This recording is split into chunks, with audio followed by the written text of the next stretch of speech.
Hello, and welcome to our episode of Inspiring Women in Canada. I'm your host, Reema Zubairy, and today I'm very excited that our guest is a personal trainer and founder of Women Who Lift. Now, full disclosure, I have been her client for the last 3 years. I asked her to join today and share her knowledge about women's fitness, nutrition, and training. So the guest today, I'm happy to introduce, is Maida. Maida, welcome. Thank you for having me. Now, before we get into the whole Women Who Lift, I did want to talk about, for our audience who might not know what personal training is or exactly what it involves, can you let us know what is a personal trainer? How do you tell a good trainer from a bad trainer? How do they get certified? Can you inform us? Sure, no problem. So a personal trainer is somebody that can help you with your fitness goals, whether that's learning and getting comfortable in a gym environment or getting closer to whatever your goals are, whether it's weight loss, strength, flexibility, being pain-free, things like that as well. Do they have to be certified? Yeah, personal trainers do need to be certified, and there's a lot of different certifications you can take in Canada. Some you need schooling for, some you can do courses and be certified, but it is best to be certified and have some background knowledge. So can I ask what certifications you have? Yeah, sure. Okay. So I went to school for 2 years at college for a fitness. I went to school for a 2-year college program that's called Fitness and Health, and then I also did 2 years doing kinesiology at the University of Guelph. So my certification actually comes from my degree in kinesiology. Okay, and then did you have to give exams to get certified as a personal, like a separate certification, or is the university degree enough? No, you would need to do a separate certification on top of the degree. Okay, and so what letters are after your name? Like if I'm looking for a personal trainer, how do I know they're certified?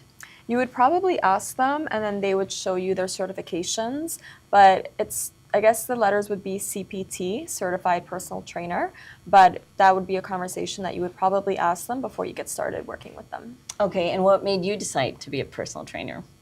Well, I didn't really have a plan to be a personal trainer. It all just kind of happened very randomly and organically. I played a lot of sports growing up, and then as high school finished and sports were kind of finishing up, then I went into college for something sports and fitness related. And then the first program I actually wanted to get into was sports management, but I didn't get in because it was full. So then my backup program was the fitness and health diploma. So it wasn't my first choice or something that I had in plan, but it just happened to work out that way. And then what sports were you in? Because I was not athletic as a child at all. I know I've been working there for 3 years, and I feel very strong, but for women who are not athletic or weren't into sports, I'm just curious, what kind of sports were you into? So I mainly played volleyball, and then I played a little bit of soccer, basketball. I also did Bosnian folk dance, which isn't necessarily a sport, but it is pretty active, and I did karate a little bit growing up. Okay, and then did you know any personal trainers yourself? No, I don't think Yeah. so. I didn't know what the profession was, I think. I mean, I'm sure I heard of personal trainers, but I didn't know what it entailed and never thought of being one myself. Okay, so then you did the degree, you did kinesiology, you decided to get certified as a trainer, and then what did you decide to do with this certification? So again, there was no plan. Somebody that I went to school with was like, hey, my gym is hiring, come for an interview. And I was like, sure, I guess not. Let's get a job in the field that I'm studying. So then I went to the gym, got the interview, did pretty well where they hired me, and I've been personal training ever since, which has been about, I want to say 14 years now. Okay, wow. And that's when you got exposed to sort of other personal trainers and how that sort of all worked. Definitely. It's a very big changing industry, and there's a lot that goes into the day-to-day. And then did you have a focus? Do personal trainers focus on anything like pain management? You now focus on women, but did you have one? Not at all. Starting out, I was just like, let me see where this goes, what this is. I didn't have a focus, but as I started working with more clients, and especially women, I realized that there was something that was missing in their training, and that's when I decided to focus more on weight training and strength training specifically, because I think that's something that's overlooked in women's fitness. And is that something you had always done, weight training, or is that more as you got certified and became more familiar yourself? I think it was a little bit of a mix. Like I think I started off with doing a little bit more cardio because I played more sports. So I always knew aerobic health and fitness was important. And then I don't think I really got into lifting until actually one of my friends in the program as well. She was a power lifter. And I was like, Oh, wow, your legs look great. Like, how did you get so much muscle? Like, you look awesome. And she's like, I lift really heavy weights. And then that's when I was like, okay, I'm going to start lifting heavy weights. And then based on my experience, I was like, okay, more women need to do this. And so let's talk about women and weights in the sense that primarily women go to the gym and we're sort of, if you go to the women's section of a gym, it's primarily cardio equipment. And it's just assumed that women will do cardio equipment. And I know my experience has been that we're sort of pushed towards it. I'm not saying cardio is bad. I'm just saying I don't like it. So for women to go and do the weightlifting, and your friend who is the power lifter, how can women do that comfortably? Because it's such a male area of the gym. Yeah, definitely. And I think there's a lot of layers to it. I think something like, one, taking baby steps, right? First, maybe not having to learn how to use all the equipment, but just getting comfortable in the area, whether you go in, look at one machine, learn how to use it, and then step away, and then taking little steps to learn more and more machines like that. I think a big part of it as well is just getting educated on the topic, whether it's learning from a trainer, learning from online resources, from even things like YouTube that you can learn a lot as well. But I think just educating yourself on the importance and how to do it safely and correctly really plays a big role in how confident you're going to feel in the space. So when you talk about learning about it, I know that based on what I've learned in the last 3 years, that sometimes I see fitness influencers, fitfluencers, I think they're called. Okay, yeah. And some of the stuff they say I know is not accurate. Okay. So what is the way to know that the information I'm getting online, I'm not going to end up hurting myself?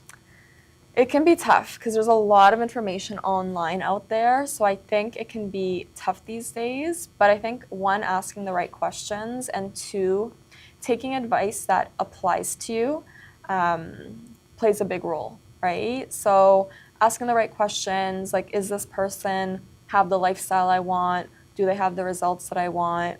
Are they following a trend, or are they following good education? So it's hard to know, but I think just starting with asking questions and making sure that the person or trainer aligns with you and what you're trying to achieve really plays a big role. Do you think it makes a difference if, so I'm obviously an older woman, so follow people maybe who are sort of similar to me to find workouts that would be more relevant to me? I think yes and no. Age can play a role in it for sure, but I think ultimately everybody's goal at the end of the day is to have a healthy, strong body and to feel good. So while age does play a role, I think having the foundations at any age plays the biggest role. Okay, and I just have to ask, you said the friend who's a power lifter, how heavy? Like when you said heavy? Oh, I don't remember, but I want to say like between 200 to 300 pounds Wow. she would lift. Yes. I think, yeah. All right. So we've talked about how your personal training journey was, how you got certified, and then before you started your business, did you work at different gyms? And sort of how did you get to the point where you decided to start your own business? Yeah, so I worked at one gym since I started my fitness career. And, it was a great gym to be a part of, but I think I got to a point where maybe I either outgrew the space or our goals weren't aligned business-wise. So it was a great place to be and a great place to learn from. But then I think I was ready for kind of like that next step to kind of take things into my own hands and then see what I can build as well and really kind of focus on something else, specifically, again, women in weight training. So starting your own business, being a business owner it could apply to anything. It doesn't have to be like fitness or being a personal trainer. So it's a very sort of different aspect of personality traits that are required. So what do you think in you made you open to doing something where you're working for yourself and not somebody else? Oh, That's a good question. I think when you really have when you feel like you have a purpose or knowledge that you really want to share with people, especially women, I think that's something that really drives you to be like, no, this is like a great idea. This is what I want to do. This is important, and it's going to change people's lives. So I think having a good purpose or just something to share with the world is something that really drives somebody to have their own business. And then were there people who supported you, people who are like, too risky, don't do it? What sort of responses did you get from your circle? That's a really good question. To be honest, I would say a majority of the people in my life has been very supportive, like super supportive. And also, I'm also the type of person that doesn't share a lot with people, so I don't hear what they have to say. Okay. Yeah. So I think, obviously you do want to share things with the people around you and have a good support system. But I think that when you have a mission and when you have a goal, sometimes sharing with too many people gives you too many opinions. And I think sometimes when you have something that you want to do, you should definitely go for it. Who would you say was your biggest supporter? Ooh, I would say my sister. Oh, yeah. Yeah, for sure. Okay. Yeah.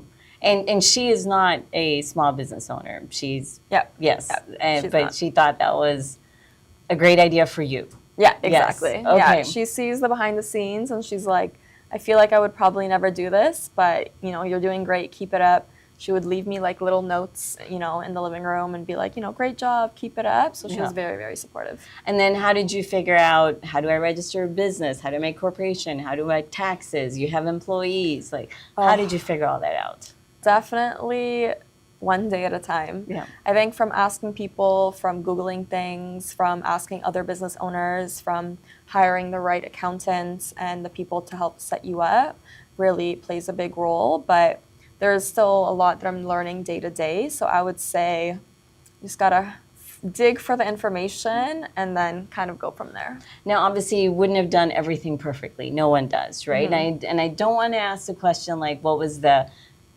biggest regret type of thing, because I think even when we fail, we learn most from that, and maybe failure is not even the right word. But I would say, what was your biggest learning experience so far? I think really trying to be more proactive versus reactive. So even something like taxes, having the right information and setting up your taxes correctly so that at the end of the year, you're not like, wait, what does that number say? What do I owe? Or whatever the case may be. So I think, again, just asking questions, being proactive, again, asking other business owners how they do things. So maybe you can not necessarily follow their steps, but have some advice to go off of. Okay, so now I do want to sort of segue over to the actual business that you have and how it impacts, but we're going to take a break. You'll hear from our sponsors, and then we'll come back, and I will be asking Maida for details about Women Who Lift. Thank you.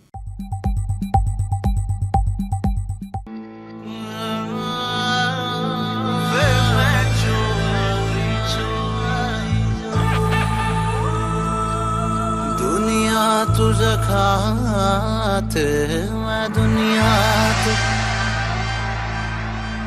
दुनिया तुझे खाते मैं प्यार तेरा रखा मैं चोरी चोरी चोरी वे मैं चोरी चोरी तेरे नाल लालियां खावे चोरी चोरी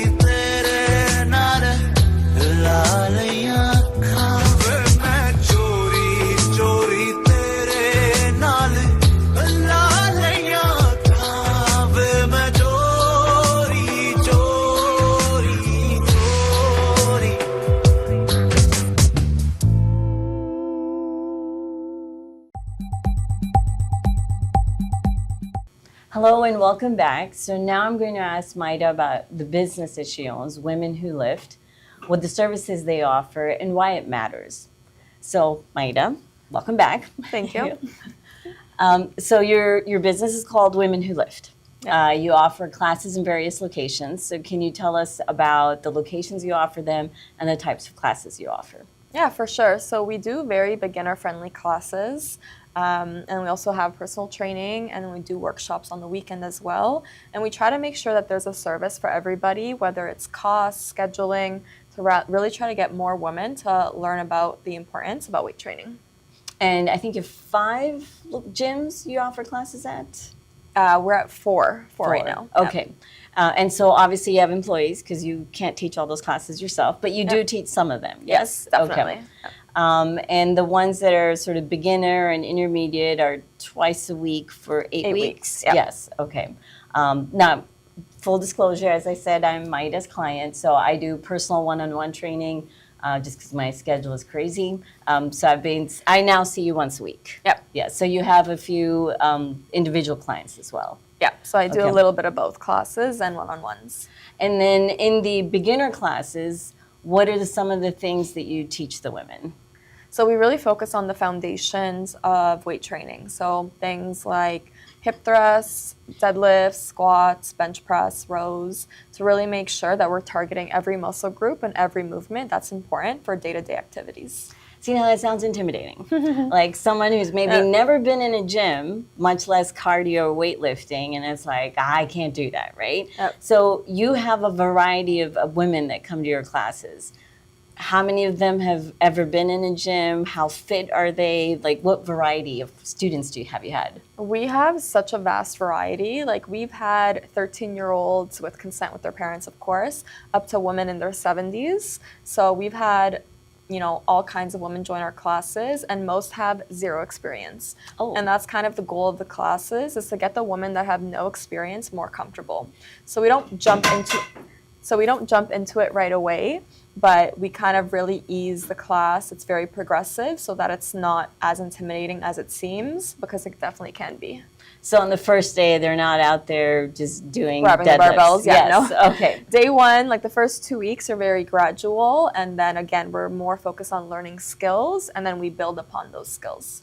And what if some of the women are not like at the height of fitness?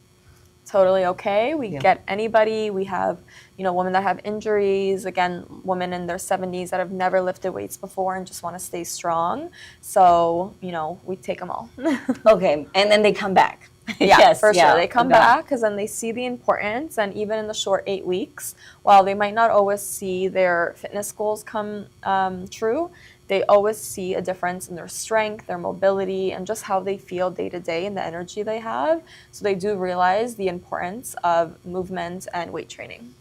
And how big are the classes, and why are they that size? So our classes are very small. We only have 8 women in each class because we're learning such technical movements that the one trainer can't get to everybody at once. So we try to have really small classes to create a community, create friendships within the class, but also because learning the technique is so technical that the trainer needs to have eyes on all the participants. And when you say technical, why is that important or relevant? Because you can injure yourselves doing some of these exercises, lifting weights, especially if you're not engaging your core, if your knee angle isn't in the right spot. So we always want to keep our participants safe. So that's a really big part of why we have those small classes, because, while exercise is great for you, there can always be a risk of injury, and we try to minimize that as much as possible. Yes, and I think that's very important because I know men and women who saw something, decided to try it, had the wrong form, and now they're injured, and then they don't touch weights again. And the long-term benefits to strength training on quality of life, building muscle. I'm a believer, obviously. I've been with you 3 years now. So women, maybe like if they have back problems or knee problems, you can accommodate that? Yeah, we always ask everybody if they have any injuries so we can be aware of that, because a lot of these injuries that do occur day to day might be due to maybe a weakness or a tightness in the body. So depending on how everybody moves, we try to really assess, their patterns and then see what we can do to strengthen those areas. And I've also, in what I've seen you post online about your classes, I've seen sort of the variety of women from younger to older. I've seen women who wear hijab, women who don't seem super comfortable in a gym, and then I see their confidence grow. So I think in your class you also teach them how to go into a gym and use the machines themselves. Yeah. Yes, So okay. once you learn something and get enough practice, I find that really builds your confidence of like, you know what, it's not as scary as I thought it was, or now I know how to do this correctly and I feel good doing it. Because as you mentioned, if you see something online and you try to do it yourself and then you accidentally get injured, that might really deter you from doing that because you're not doing it right. You might not feel right, but when something feels right, especially exercise, then you want to keep doing it because you'll see that benefit. Now, can we talk about, I call it cardio, you call it conditioning. I don't like it.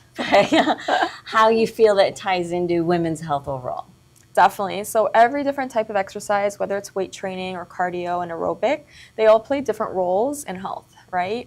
Maybe weight training is more focused on bone density, muscle mass, which is very, very important, especially as we age. But cardio will always focus on our aerobic health, so our lung health and our heart rate as well. So they both go hand in hand, and they all have their benefits. It's true. I still don't like it. Yeah. And then I want to talk about nutrition because that you also provide nutrition services as well, and obviously that's a part of women's health. So can you speak a little bit about what you generally end up explaining to women about nutrition and what you find matters to them? Definitely. So the way I like to look at nutrition is more of our habits and our decision making. So it's not so much on specific recipes and also, you can have this, you can't have this.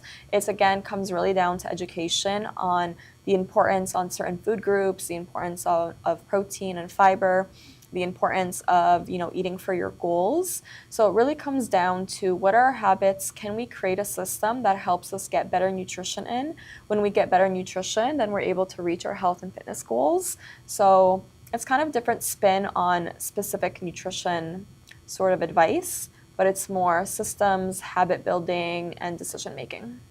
And what are the different goals that women generally come in with? I mean, there's the obvious ones, but there are others as well. I think it really varies. Every woman has different goals. I've heard it all from weight loss to weight gain to, bone density. I have clients that come in and say, my doctor thinks that I'm at risk for osteoporosis. So, weight training plays a huge role in preventing that and helping our bone density. Comes down to, I have a wedding coming up. I want to look great. Everybody has such different goals, but I think ultimately everybody just wants to feel good in their body and have good health. Okay, and then I would like to wrap this up with something that I think is very nuanced, and you do a good job explaining that, so now I've put the pressure on you. The difference between motivation and consistency. Okay, yes. So I think motivation is a feeling, right? It comes and it goes, and I think consistency is a decision. Right? So when we decide to do something, it doesn't matter how we feel about it. And when we come back and connect to the purpose and the importance of it and why we should be doing certain things, I think it really comes down to how can we make better decisions and not necessarily be motivated, but have, again, a system in place or have that discipline and make that stronger. And the only way to make that stronger is to keep practicing it. Right? Just like our muscles, our discipline gets stronger the more we choose to do something. And I know when I first started out, you pointed this out to me, and it was very helpful, that when you say consistent, you don't mean 100% intensity every time. Definitely. Yes. I think that's where people kind of get lost is they think they're not consistent because they're not doing 5 times a week. Their diet's not perfect. And I think consistency is you putting in the effort, no matter what that effort looks like, day to day, week to week, month to month, because what is your overall?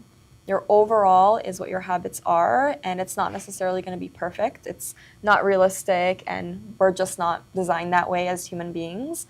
So I think just figuring out what your consistency looks like and what that might look like for your goals helps you achieve them more. Okay, and that was kind of a breakthrough moment for me. That's, okay, I just need to show up.